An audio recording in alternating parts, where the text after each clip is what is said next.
So we're going to talk about Unit 16 today. We're going to deal with purchase contracts, part two. All right, so this unit is going to complete the discussion on the elements of a purchase agreement that began in the previous unit. So the topics we're going to cover is contingency clauses, escrow and escrow instructions, double escrow, prorations, time is of the essence, title insurance, property insurance, home warranties, contract default and remedies, seller warranties, risk of loss, misrepresentation and fraud, as is provisions, rescission of contract, dispute resolution, and cybercrime. You're going to need to do a little self study or some asynchronous learning. I'm going to be covering the unit exam quizzes and the unit summary.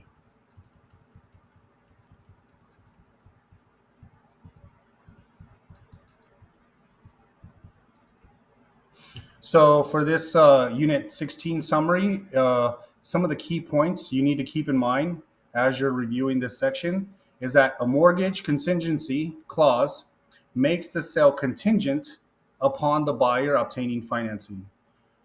Pest control inspectors are licensed by the Arizona Department of Agriculture. Home inspectors are licensed by the Arizona State Board of Technical Registration. An escrow agent is disinterested, neutral third party hired to close the transaction. So, again, escrow agents, they're a neutral third party to the transaction, and they have no say in the buyer or seller.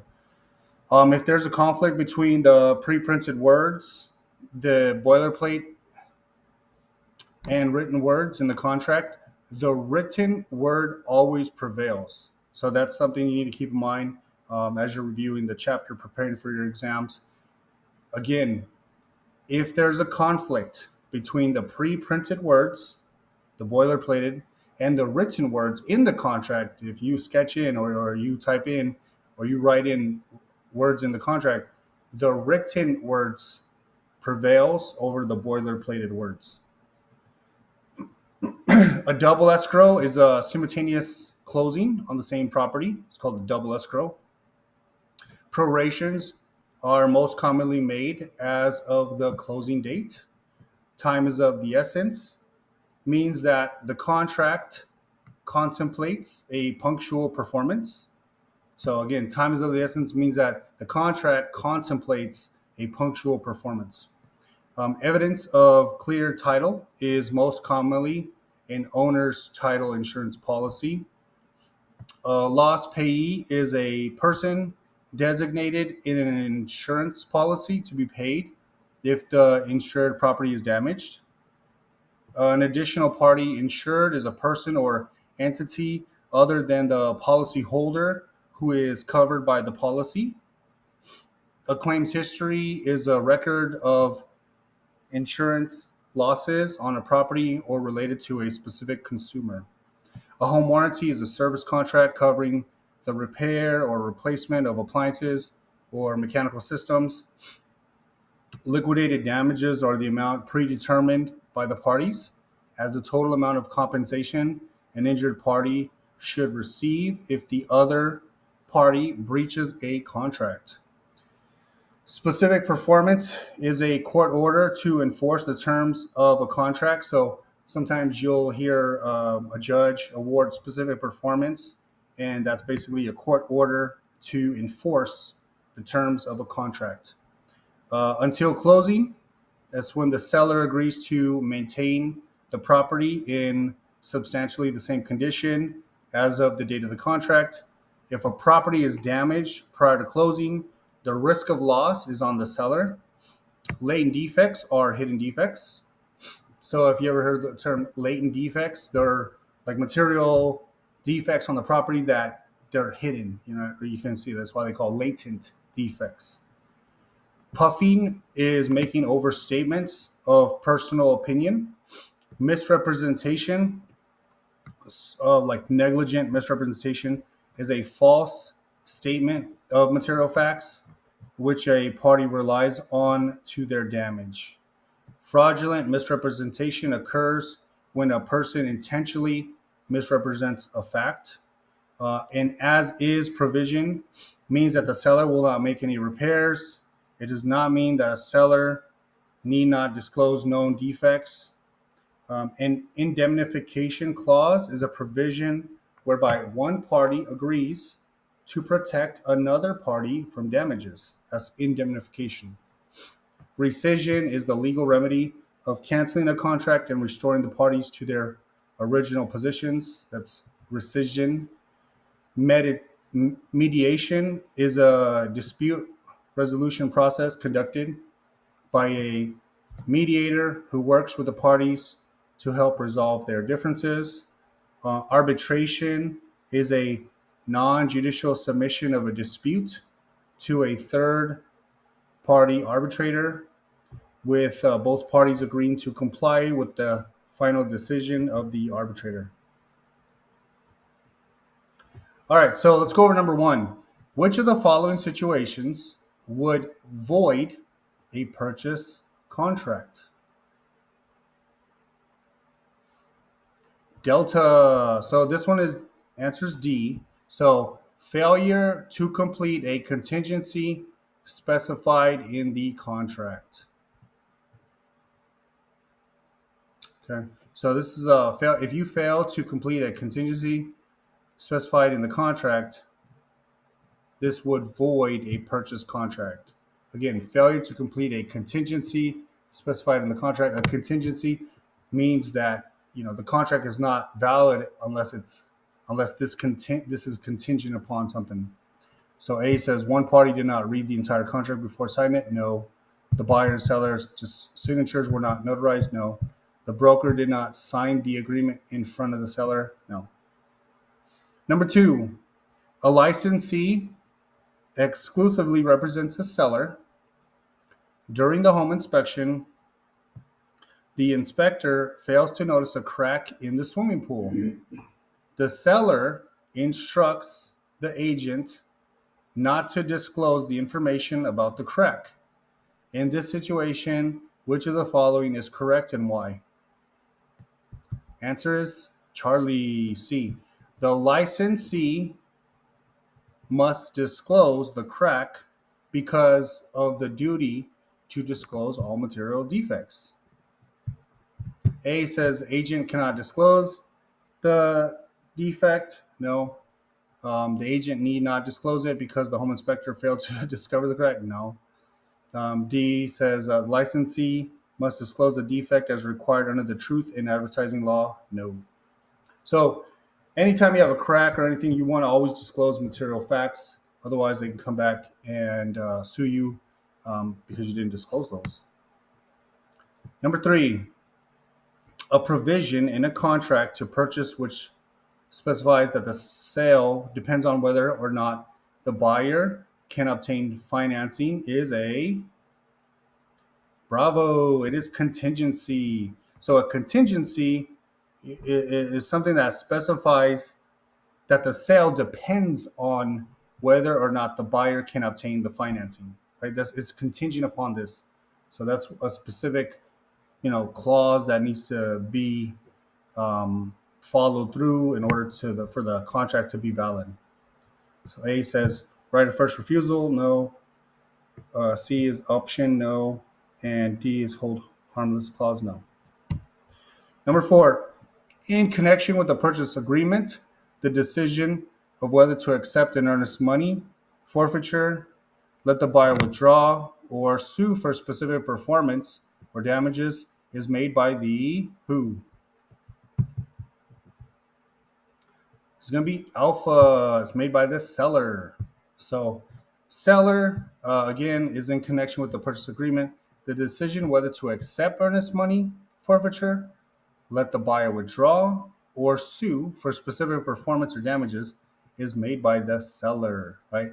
So if the buyer puts up, say, $1,000 for earnest money, seller doesn't, seller wants more, maybe $10,000, then that's the seller's right to ask for more earnest money. So is it with the buyer? No. Broker? No. Escrow? No. Number five, a person named in an insurance policy who will receive the insurance proceeds if the property is damaged is the loss payee. Loss payee is a person named in an insurance policy who will receive the insurance proceeds if the property is damaged. That's the loss payee. So is the loss payer? No. Is it additional party insured? No. Is it the homeowner? No. It's the loss payee. Number 6. In the case of Bain versus Platinum Realty, the real estate broker was liable for damages for what? This one's going to be for losses a client suffered due to wire fraud. So losses a client suffered due to wire fraud. This is in the case of Bain versus Platinum Realty. So that's what we learned from that case law, where the losses a client suffered was due to wire fraud. Right? Wire fraud is on the rise, so you always want to make sure you have your passwords, all those things in check. And then the real estate broker was liable for damages. So A says misrepresentation regarding polybutane plumbing. No. Failure to notice and disclose red flags.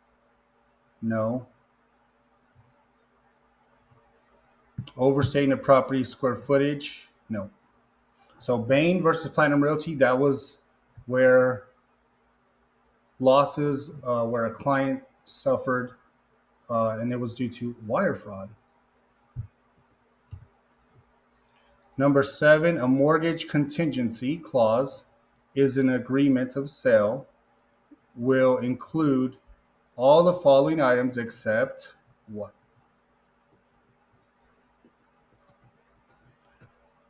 It's going to be bravo, the name of the lending institution. So a mortgage contingency clause in an agreement of sale will include all the following except the name of the lending institution. You don't need to include the name of the lending institution. So A says amount of the mortgage, you need that. The maximum interest rate, you need that. The commitment date, right? You always want to start and end date in purchase contracts, so it'll include that as too. But do you need the name of the lending institution? No. Number 8, what type of clause in a contract would protect the buyer and or seller's agent from being sued? Is going to be alpha A, indemnification clause. So in an indemnification clause, this specific clause, indemnification clause, in a contract protects the buyer and or the seller's agent from being sued. You hold them harmless. It's an indemnification clause. Is it a contingency clause? No. A due diligence clause? No. A liquidated damages clause? No. Number 9, an older home is put up for sale and the owner doesn't tell the listing agent about the poor electrical wiring. When a prospective buyer comes to view the home and asks about the electrical wiring, the agent states that it's in a good working condition. So what has the agent done? Alpha, it has made a considerable misrepresentation. Right, so that's very, very bad.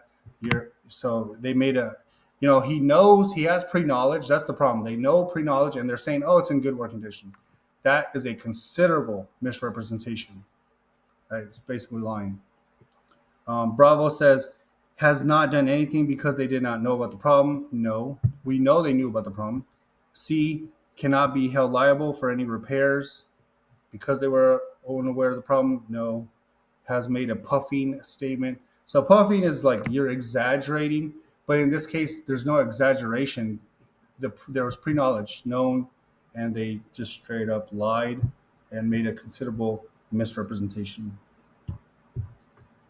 Number 10, if an agent lists a home during the summer months, the seller tells the agent that a new heating system was installed 5 years ago. What should the agent say to prospective buyers. So it's going to say Delta.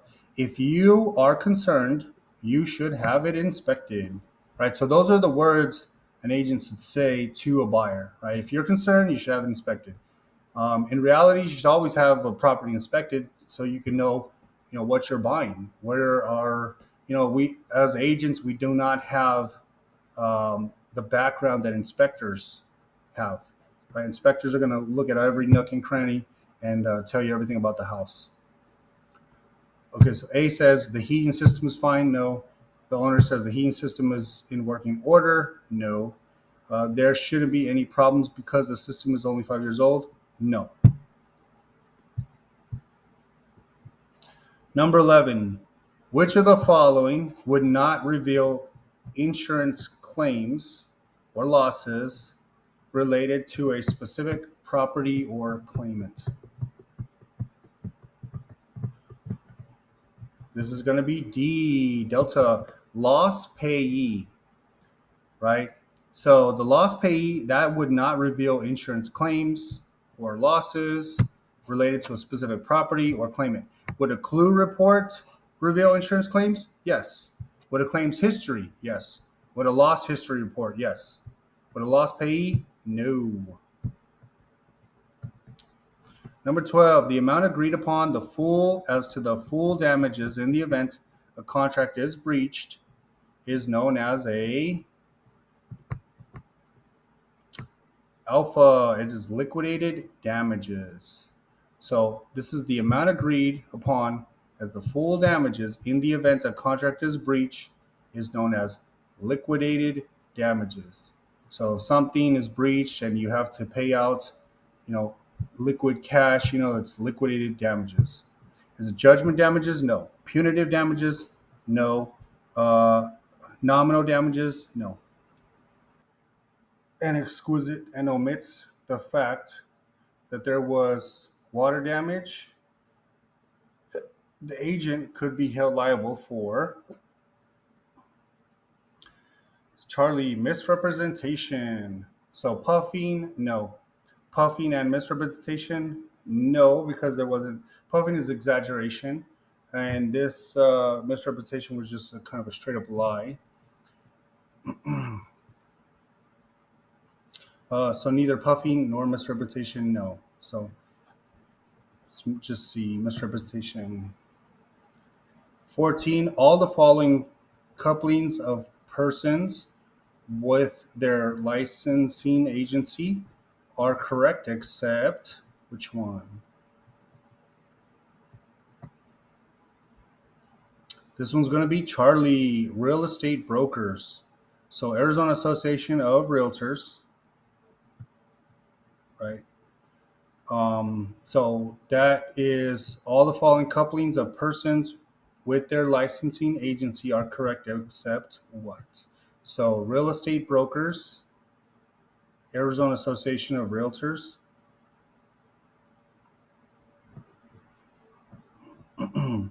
So A, pest control inspectors. They are with the Arizona Department of Agriculture, which is correct. Home inspectors. They're with the Arizona State Board of Technical Registration. It's correct. And then general contractors. They're with Arizona Registration of Contractors, known as ROC. So registration of contractors. Anytime you hire a general contractor and they have a license, they're licensed with the Arizona Registrar of Contractors. So, and then C, real estate brokers. We're with the MLS, Multiple Listing Service. We're also with the We Serve. So that's where we are at. Number 15, which of the following would not be indicated on a wood infestation report?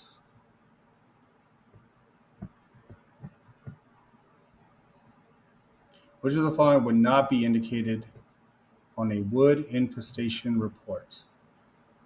This one's going to be Charlie, termite infestation known to be at a neighbor's house. So, termite infestation known to be at a neighbor's house. So, this would not be indicated on a wood infestation report. That's a termite infestation known to be at a neighbor's house. So, it's a neighbor, right? So, termite would be on your house, the property house, the subject property house, not a neighbor's house. Visible evidence of termites, yes. Dry rot in some of the wood, yes. Cellulose debris, yes. Um, termite inspection known to be at a neighbor's house, that's not going to be indicated on a wood infestation report, but all the rest would be. An escrow, once established, is subject to rescission by what? Delta, an agreement between the buyer and seller. So, say the buyer and seller wants to rescind the contract, they don't want to do the contract no more, then that can be subject to rescission, right? If you have an agreement between the buyer and the seller, that's okay. Can it be just the broker? No. Only the seller? No. Only the buyer? No. You have to have an agreement agreed upon by both parties to do whatever they want to do. So, if buyer and seller are okay with whatever in the contract, um, then it can be done. Number 17, real estate licensee should safeguard a client or customer's personal information in order to prevent what? Identity theft. Delta. So, identity theft is where real estate licensees should safeguard a client's or customer's personal information to prevent identity theft. To prevent double escrows, no. Wire fraud, no. Misrepresentation, no. If a licensee who has a backup offer includes a seller to break the original contract, Alpha, the seller may be liable to the original buyer for damages. Right. So once you're under contract, you have to abide by the contract. You can't break the original contract, right? Because then you might be liable for original. You're going to be liable to the original buyer for those damages, right? So if licensee who has a backup offer induces a seller to break the original contract and go with that backup offer, well, then the seller can be liable to the original buyer for damages, right? So once you get an offer and you accept it, you've accepted it. You know, you're under contract with that original offer. If you accept two offers, then you could be liable for paying out more commissions or liable for damages. B says, it is in the seller's best interest if the backup agreement is for a higher price? No. Original contract becomes void? No. The licensee is acting within his or her fiduciary duties to the backup offer? No. Once you sign up, once you're under contract, once you agree to one contract, an offer, you accept the offer, you're under contract with that offer. You can't go to the backup offer. It might be better, but if you are under contract on the original contract, you can't willy nilly go to the next contract unless it's agreed upon by both parties to rescind it. In a contract for the sale of real estate, which of the following terms relates to alternative dispute resolution? This one's going to be alpha, arbitration.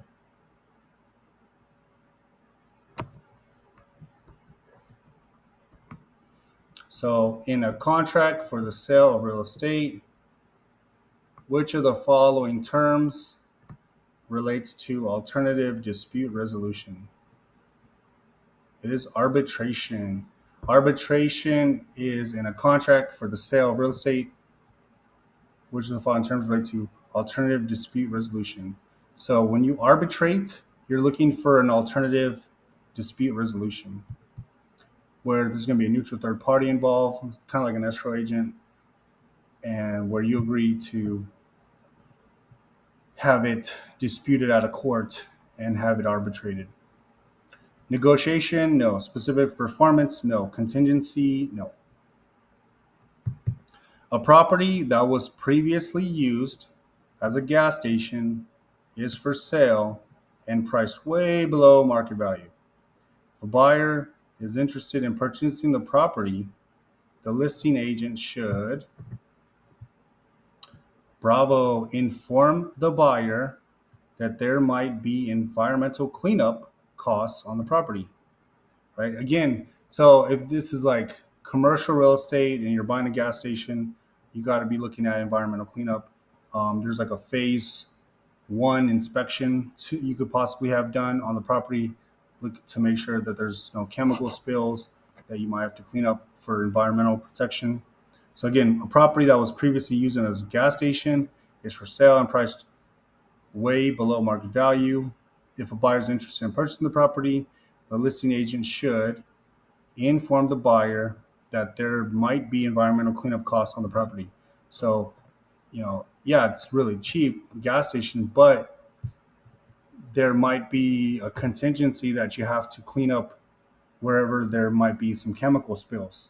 So that environmental cleanup or in a phase one inspection could be very, very costly. So he says, tell the buyer that gas stations are making a comeback in the area. No. Suggest that the buyer offer the full list price. No. Provide comps in the area to show what a great value the property is. No. If a buyer is making offers on 2 or more properties at the same time, but intends to close escrow on only one property, the buyer, what? C, must disclose his or her intentions due to the concept of good faith. So again, if a buyer is making offers, right, buyer's making offers on 2 or more properties at the same time, but intends to close escrow on only one property, the buyer must disclose his or her intentions due to the concept of good faith, right? So a buyer sends out 2 offers. In the purchase contract, you can state that you already have made another offer on another property, and you plan to close on one of them, whichever one you get the best deal. So if both of them accepted the offer, then you could actually, because you stated that, you can end one and accept the other. So A says, is required to deposit earnest money on all offers? No. Need not disclose his or her intentions due to the inspection contingency? No. Has no obligation of disclosure to the sellers? No. Right? So it's a material fact, right, that you're making offers on like 2 properties and you only plan to close on one. So you want to just disclose that to the seller so that they know, okay, so you're making multiple offers. You may or may not accept the deal. If the seller wants to rescind the contract, so the seller wants to rescind the contract and the buyer is willing to allow the rescission, what would have to occur? So this is bravo. The parties must be restored to their original positions before the contract. So the parties must be restored to their original positions before the contract. So, if the seller wants to rescind, take back the contract, buyer's okay with it. As long as both parties are back to their original spot, then it's okay. A says the seller can keep the earnest money. Depends on how far they're in the contract, but typically no. A quiet title action must be completed? No. The listing must have expired. No. Yeah, almost everything can be done as long as the seller and buyer agree on it. So you can do a lot of things in the contract or during the buying or selling of a property. When a closing when a closing to purchase a property occurs at the same time that the seller is closing on the acquisition of that same property, it is known as a delta double escrow. So again, when a closing to purchase a property occurs at the same time that the seller is closing on the acquisition of that same property, it's known as a double escrow, right? Because you're closing at the same time. So closing to purchase property occurs at the same time that the seller is closing on the acquisition on that same property, double escrow. So is it a double offer? No. Assignment of interest? No. Dual agency? No. All right, so next up, we'll go over Unit 17. Talks about finance instruments, payment plans, and loan types. So here, most real estate purchases would not occur if financing was not readily available. This unit is an introduction to real estate financing. So on the topics, we're going to cover borrower and lender motivations, finance instruments, payment plans, and loan types. So again, what is the motivation here is particularly with the borrower. So opportunity couldn't become a homeowner any other way. Leverage, it's where you increase in rate of return through using borrowed money. There's a tax advantage. Interest is tax deductible. The lender is going to be high yield, low risk. It's good security. All right, so you're going to want to do some independent study again on your own. And I'm going to go over the unit summary and the unit quiz.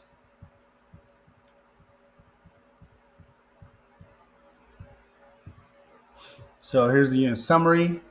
So you want to review these key points.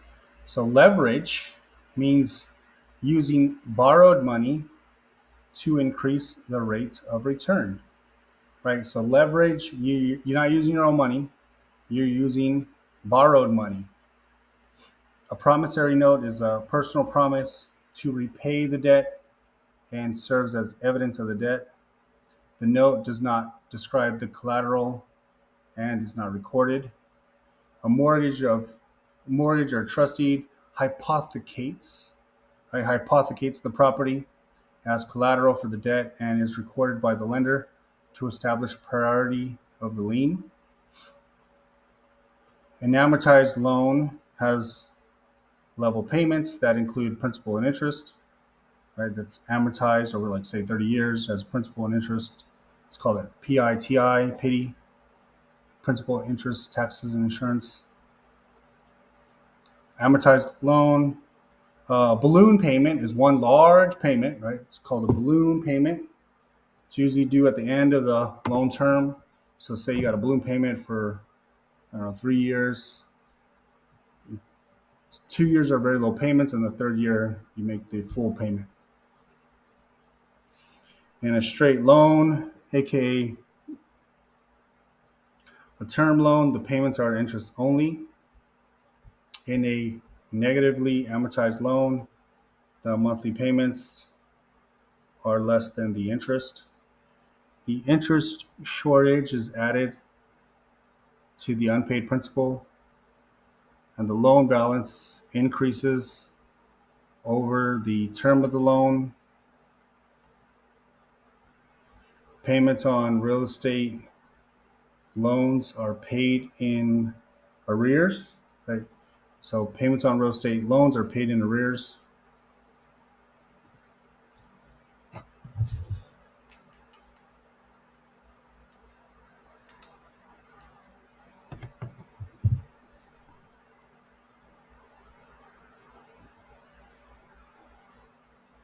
An FHA loan is insured by the Federal Housing Administration.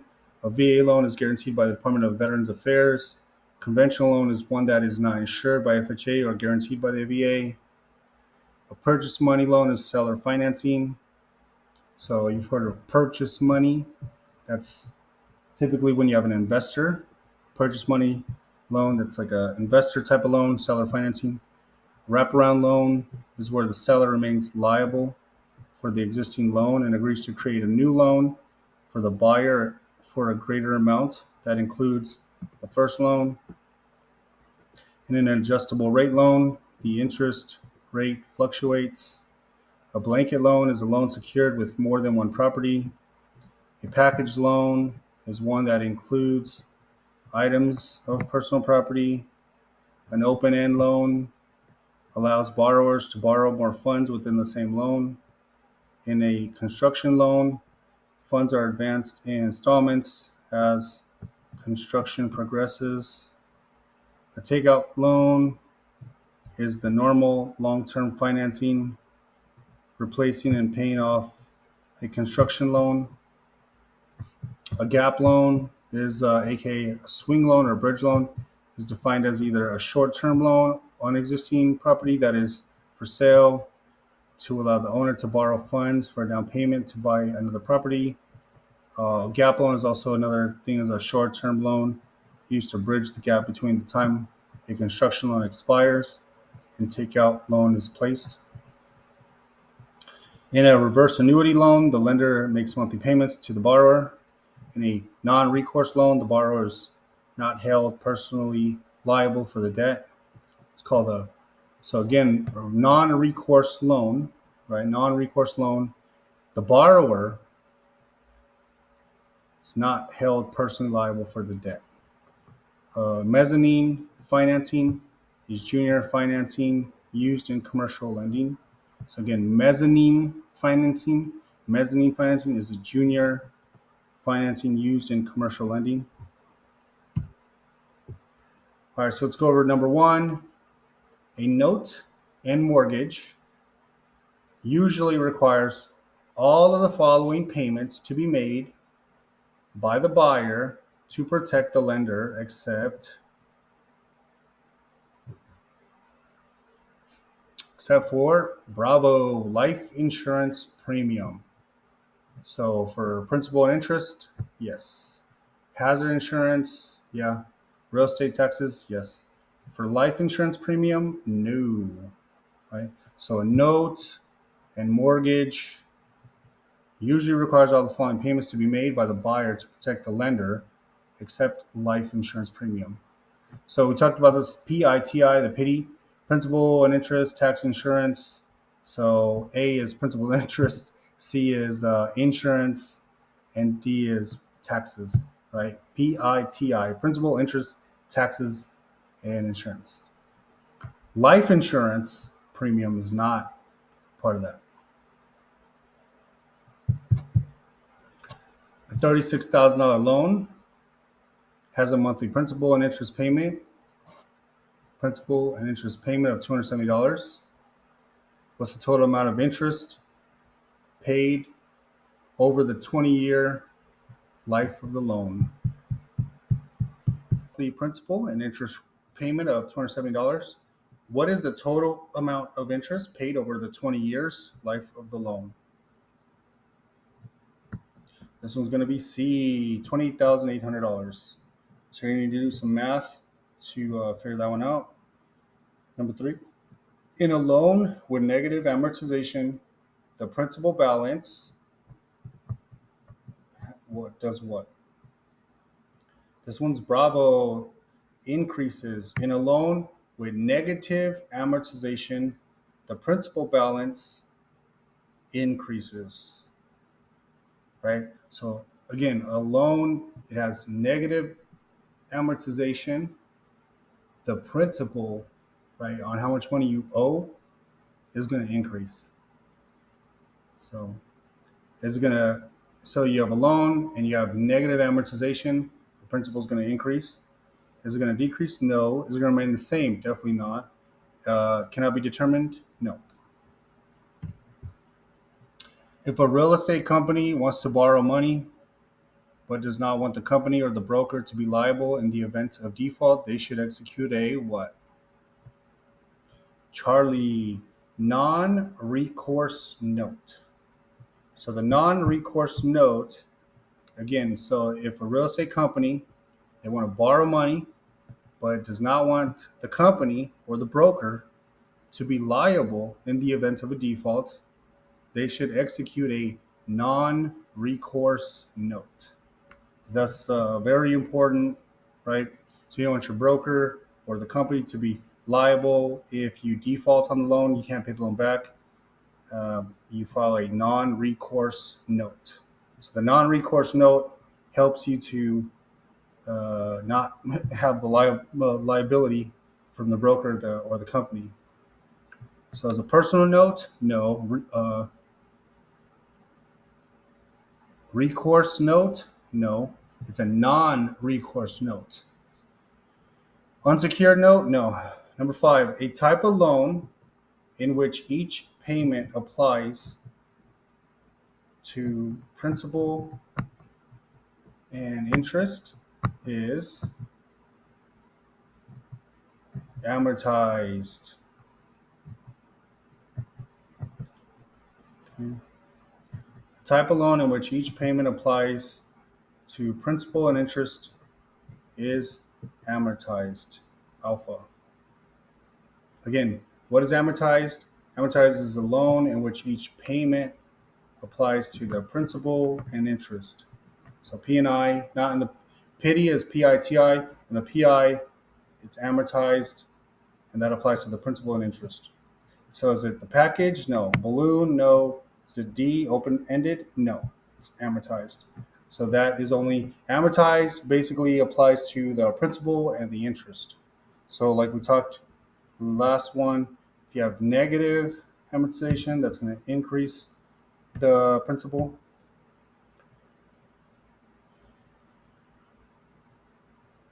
Number 6, interest on real estate loans is normally paid in arrears, right? Alpha, in arrears.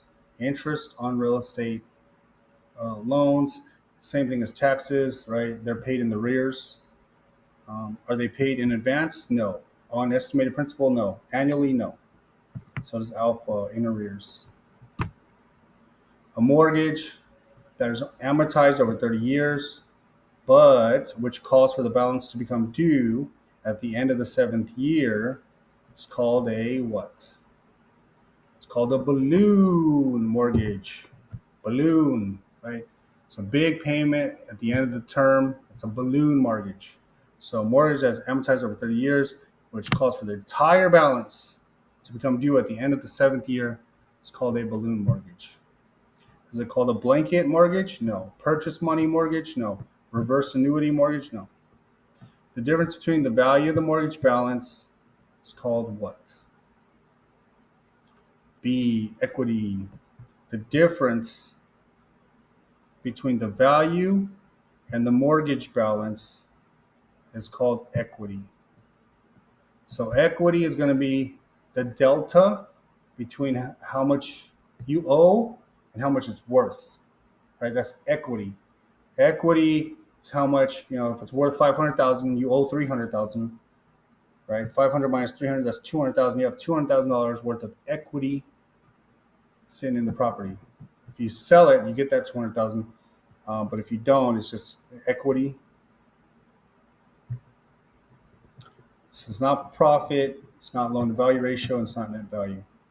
Number 9, in a construction loan, the funds are released to the borrower when?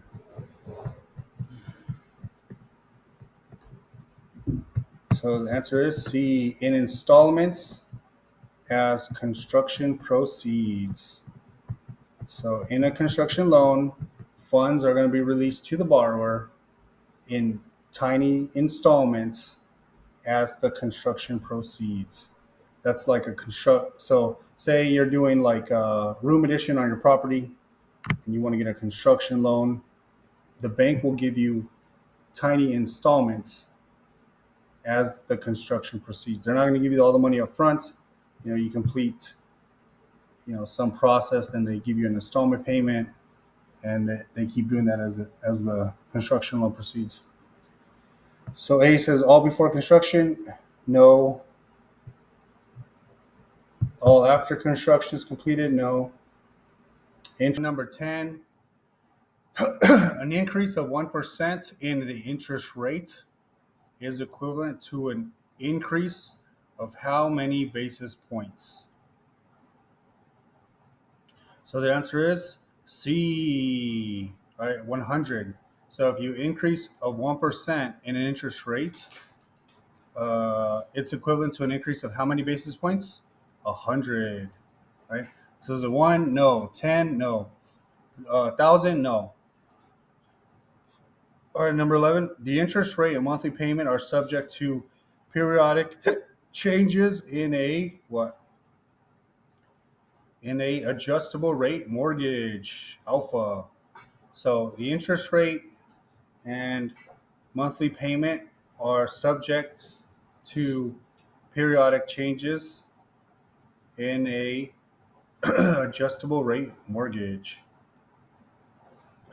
So adjustable rate mortgage is when you have an interest rate and a monthly payment, and they have periodic changes. So is it a graduated payment mortgage? No. Package mortgage? No. Wraparound mortgage? No. Number 12. Developer needs a loan to cover the purchase of 4 lots to build homes.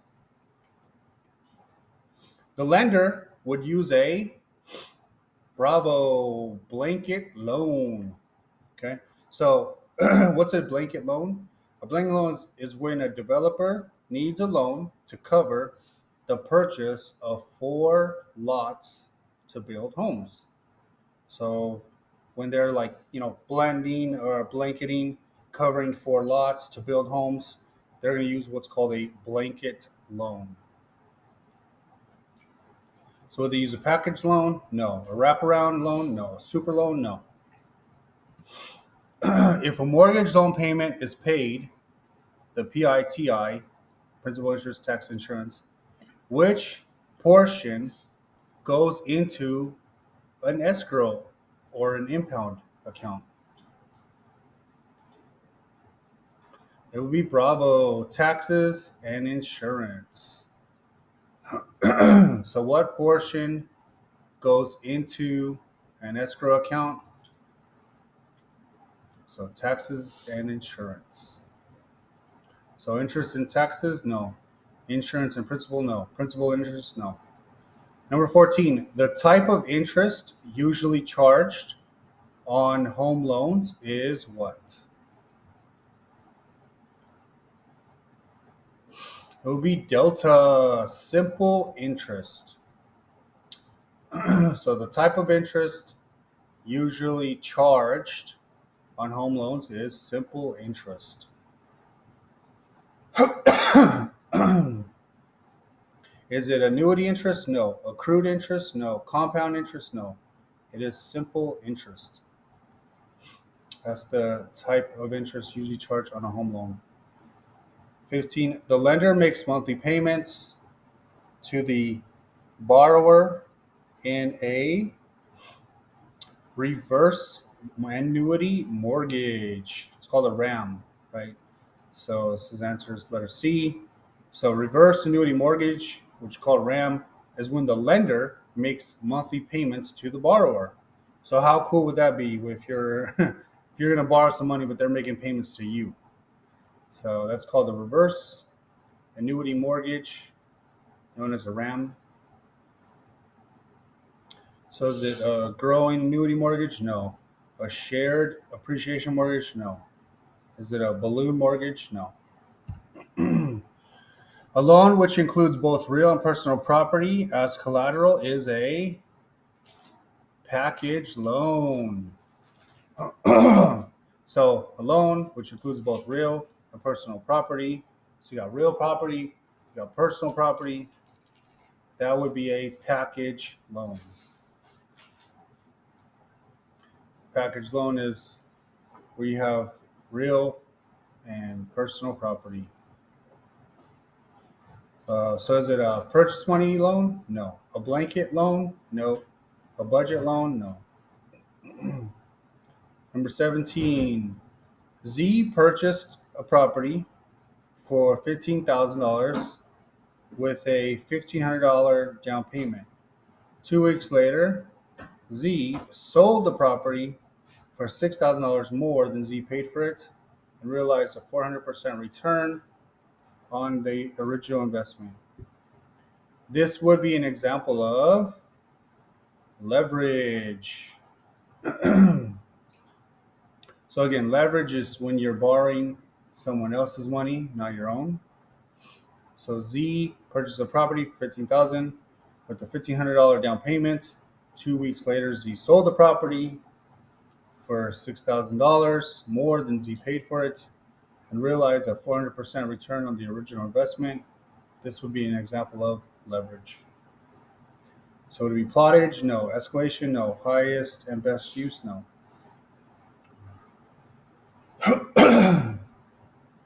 A married couple has $80,000 in equity and $24,000 mortgage on a home they are trying to sell.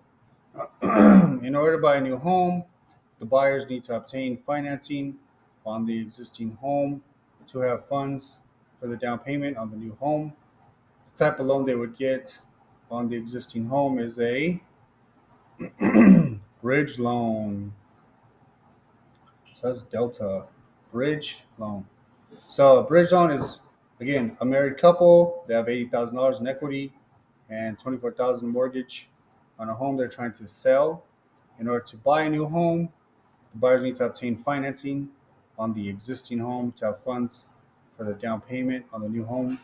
The type of loan they would get on the existing home is a bridge loan. So would it be a blanket loan? No. A package loan?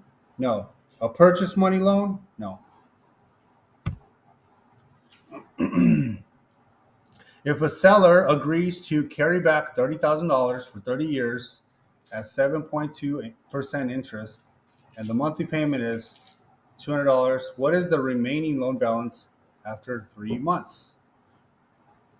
This one's going to be Charlie, 29,920. So you're going to have to do a little bit of math on this one. 20 in an adjustable rate mortgage, ARM, the interest rate may be linked to all the following except what? So this one's going to be Delta, capitalization rate. So an adjustable rate mortgage, the interest rate may be linked to all the following except capitalization rate. So is it linked to the monthly treasury average? Yeah. The London interbank offered rate? Yes. Prime rate of interest? Yes. The cap rate? No. For $100,000 with $30,000 down payment and carries back the balance as a $70,000 note and trust deed. R remains liable for an existing $35,000 first loan. This type of financing is known as alpha wraparound loan. So is it a blanket loan? No. Package loan? Savings loan? No. It is a wraparound loan. So again, R sells a property to S for $100,000 with $30,000 down payment and carries back the balance as a $70,000 note and trust deed. R remains liable for an existing $35,000 first loan. Type of financing is known as wraparound loan. A seller who wants to help a buyer who has an insufficient down payment might suggest a purchase money mortgage. So purchase money mortgage is going to be a seller who wants to help a buyer who has insufficient down payment might suggest a purchase money mortgage. Right, so that purchase money mortgage again is going to come into effect when a buyer has insufficient down payment. So is it a budget mortgage? No. Open-end mortgage? No. Package mortgage? No. The buyer has an insufficient down payment. As part of the sale, he executes a note and mortgage to the seller for the portion of the sales price above the existing loans. This is a purchase money mortgage. So again, the buyer has insufficient down payment, and as part of the sale, he executes a note and mortgage to the seller for the portion of the sales price above the existing loans. This is going to be called a purchase money mortgage. The buyer has insufficient down payment. As a part of the sale, he executes a note and mortgage to the seller for the portion of the sales price above the existing loans. Purchase money mortgage.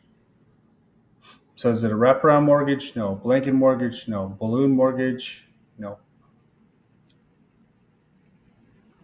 Junior financing used in commercial lending that may take the form of a traditional second mortgage, equity participation, or a lien on the equity of the borrowing entity is a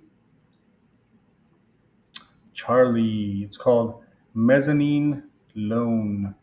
So, junior financing used in commercial lending that may take the form of a traditional second mortgage, equity participation, or a lien on the property of the borrowing entity is a mezzanine loan. So is it a wraparound loan? No. Seller carryback loan? No. Non-recourse loan? No.